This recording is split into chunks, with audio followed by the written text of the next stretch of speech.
Customs, and this is another video where we are going to be performing an upgrade on our 98 Jeep TJ behind us, and we are going to be tracking that upgrade over the next month or so to see what kind of mileage we might gain out of that upgrade. Now, the upgrade for this video that we're going to be looking at is something that a lot of people do. Is probably one of the more common things, and that is going to be swapping out the stock air intake for an aftermarket air intake and aftermarket air filter. So let's take a look at the intake we've selected.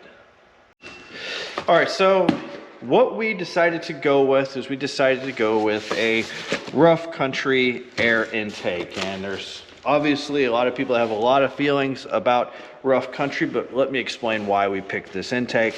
We went and we looked at a lot of different intakes across Amazon, looking at the reviews, and tried to pick one that was kind of in the middle of the road as far as cost. It's not a $400 air intake system. It's not a $100 air intake system. It costs roughly $150, and it was one that had the most reviews on it that we could find. So we assumed that is probably one of the more popular options that people were buying. So we really wanted to see and kind of give our opinion on that. So let's kind of take a look at what you are going to get in an air intake kit.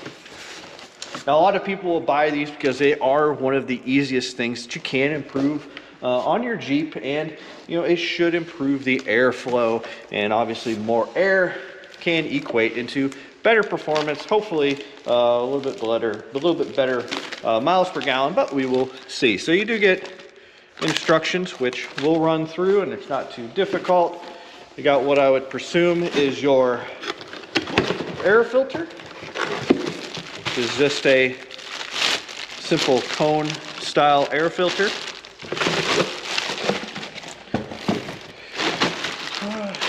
Brackets and hose clamps. The main piece, which for this kit is a metal tube, which looks pretty decent. I will say that the packaging could be better. This box really didn't survive the trip.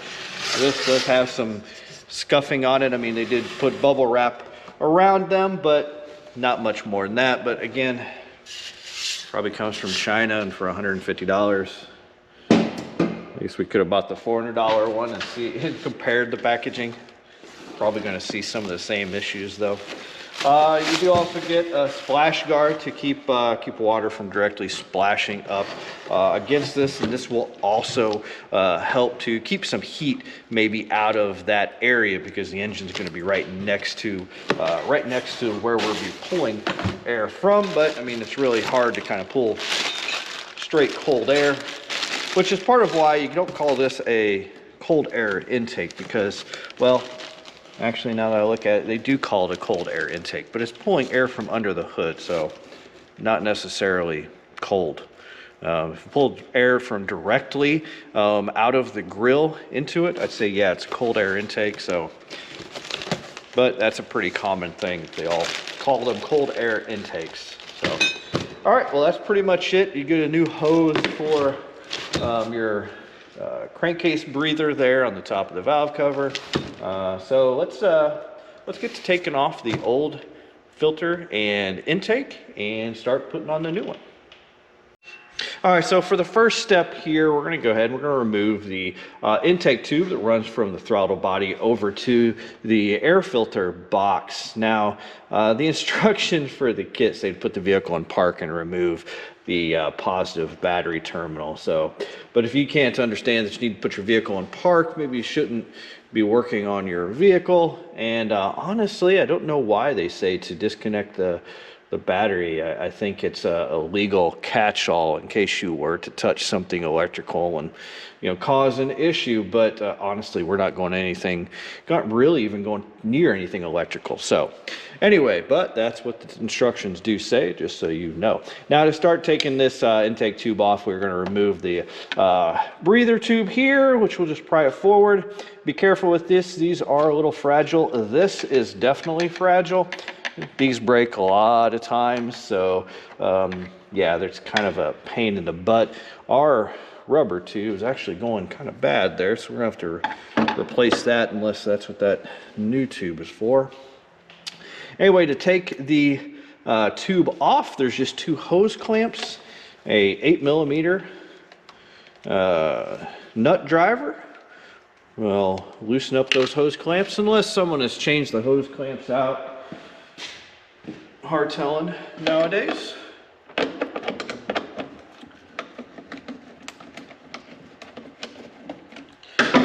With them loose, you kind of twist it and break it loose, and then you can just twist the large assembly, break it loose, and it will pop right off. Now, while we're messing around, you might want to cover the throttle body with something, just so you don't get anything down inside of it, or at least cover it or check it later if you don't get back over there, you know, anytime soon. You don't want anything flying over and laying in the throttle body, getting pulled into the cylinders and causing you lots of issues. All right, so the next thing we got to take off is our air cleaner box, and this is, again, pretty simple. We'll pull these clips here. There'll be 5 clips. Pull the cover off the box. Take a look at our air filter, which actually doesn't look bad. I don't think I actually replaced that when I bought this, but a little dirty, but not as bad as we've seen. Now, down inside the box there's, well, supposed to be 3 bolts, but we only have 2. So you've got these 2 bolts, and you're usually going to have another bolt down here. Those are going to be 10mm, and they usually pull out pretty easily. There are rubber bushings down in here, if I remember correctly. Sometimes I've had to go underneath and grab the bushing that the nut, I guess, is in, and grab that with a pair of vice grips to hold it, so the bolt would come out, but normally come out pretty easily, so we'll go ahead and pull those out.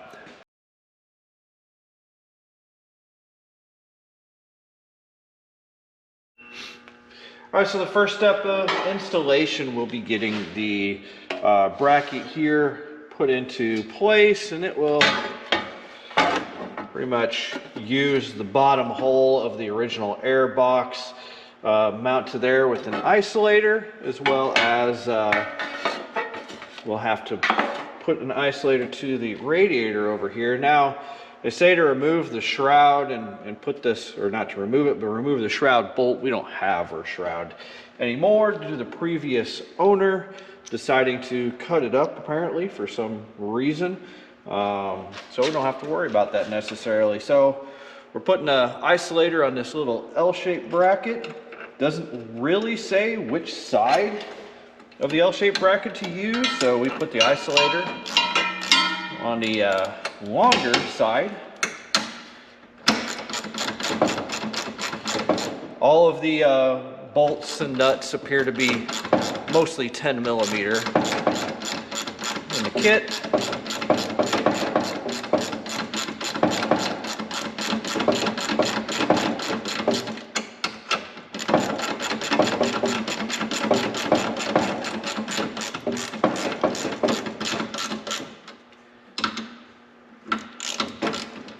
Leave it a little loose so we can get our bracket in. The other isolator will go down here in that bottom hole. And we just dropped the nut, so that will probably be gone forever.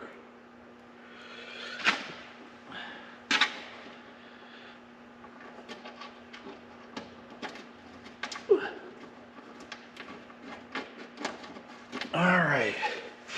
So now the next step is we've got to take this bracket, cover it all with that weather stripping. It looks like it goes all the way around it. The easiest place to start might be there.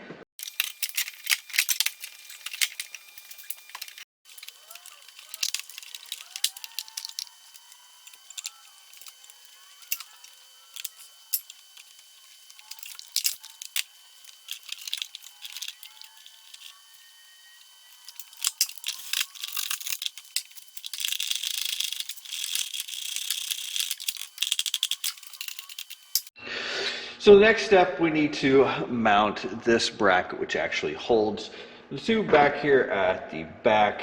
And for that, we'll also need this angled bracket. They've got a button head bolt that fits inside a coned area of this bracket, and then another special washer that goes over that cone. And then I believe we'll put that like that, with the slot on this bracket side, it looks like. And we'll tighten that up.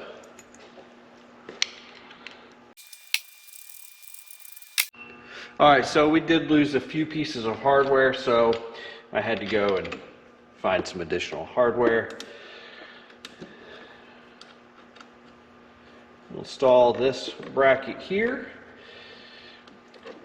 Then once we have this bracket installed, we can start installing our tube.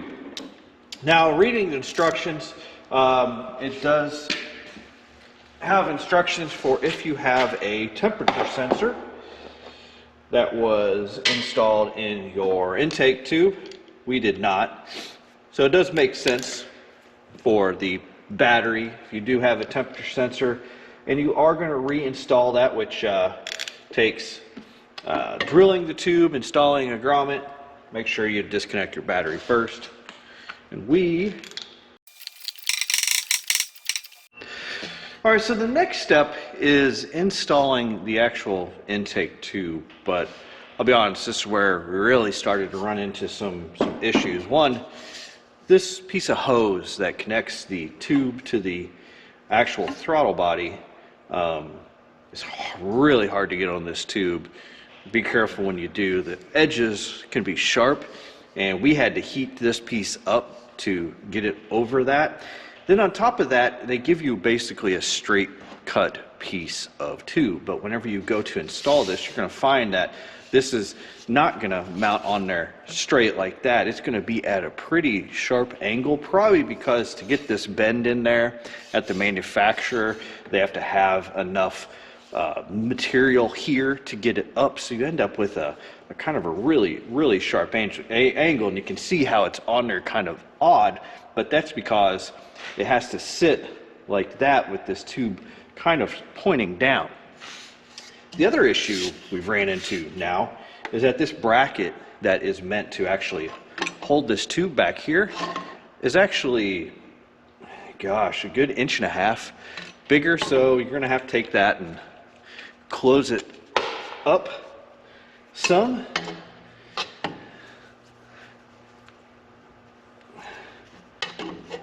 But I mean, like a lot. Kind of like that, and almost defeats the purpose of it, because all you do is they've got you putting a hose clamp around it, and so it's supposed to hold it there, and that might be interesting. But anyway, we are slowly getting there, so we'll work on installing our tube.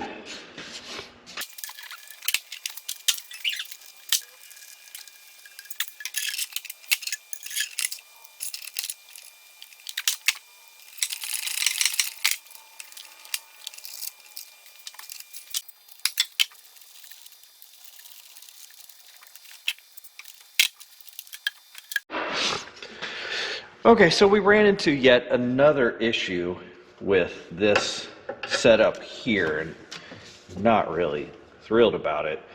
The clamps they give you, and I do like this style of clamp, however, it's too big for the throttle body. It's tightened all the way, it's just turning.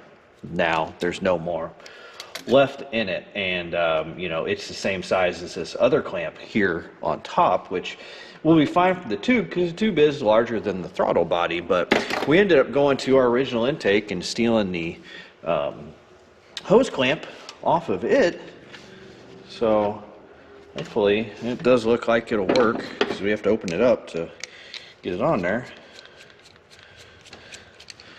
But yeah, so detail, not good on this kit. And again, we're still worried about the angle that we are at, for this tube, but we'll try it out and we'll see where we get to.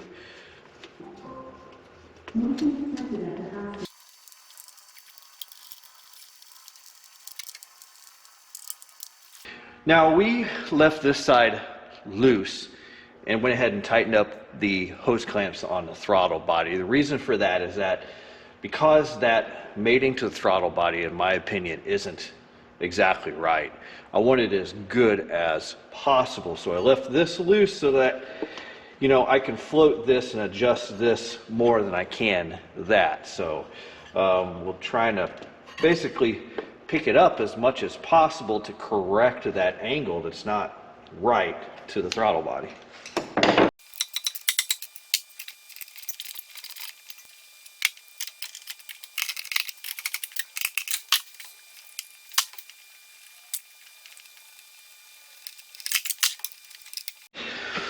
All right, so the last step for our installation is installing the new tube from the breather here over to the intake. Again, real careful pulling the old tube off. Be sure to twist it as you pull it. You don't want to break this piece if you can help it.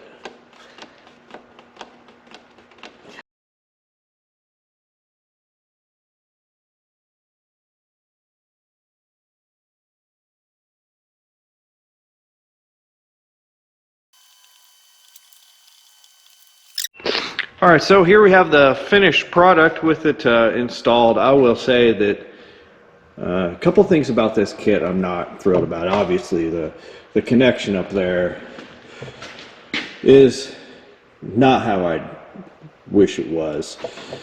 This hose, I understand what they did. They're trying to cut costs, so they just give you a piece of straight cut hose instead of something that's actually going to fit correctly. And you know, back here, this here, you can see how, I mean, the clamp, it is tight, I'll give it that, but you know, you did have to bend that down on it. You know, there's not a whole lot to keep this hose, or excuse me, this hose clamp here. You know, it's tight enough that hopefully it won't slide, you know, one way or another and cause this to come loose. But you know, in general, I mean, get what you pay for. So it was a middle of the road kit at $150. But now let's see what kind of performance we were able to get out of it, if it did change our mileage any. All right, so let's take a look at the data now. Here is our data we've been collecting. We've been collecting a bunch of data for a baseline, some data when we did, just after we did our 12-hole injectors, and now we've done the intake. We've ran the data we have for that. And in our summary here, let's take a look at that. On our baseline, we ran about 1,700 miles. After we did the injectors, we ran about 1,400. And then we did that intake, and we've ran now about 2,300 miles. That's with us also still having the 12-hole injectors installed, because we did have to hardwire those in. So we did, you know, we're figuring up a bunch of data, but getting over to what we really care about, and that is our average miles per gallon. Now, you can see in our baseline, we were getting about 12.7 miles per gallon on average. That dropped down to went up to 13.3 with our 12-hole injector. So we did see what we thought was a little bit of an improvement, maybe. But weird enough, when we added the intake, it dropped back down to 12.8.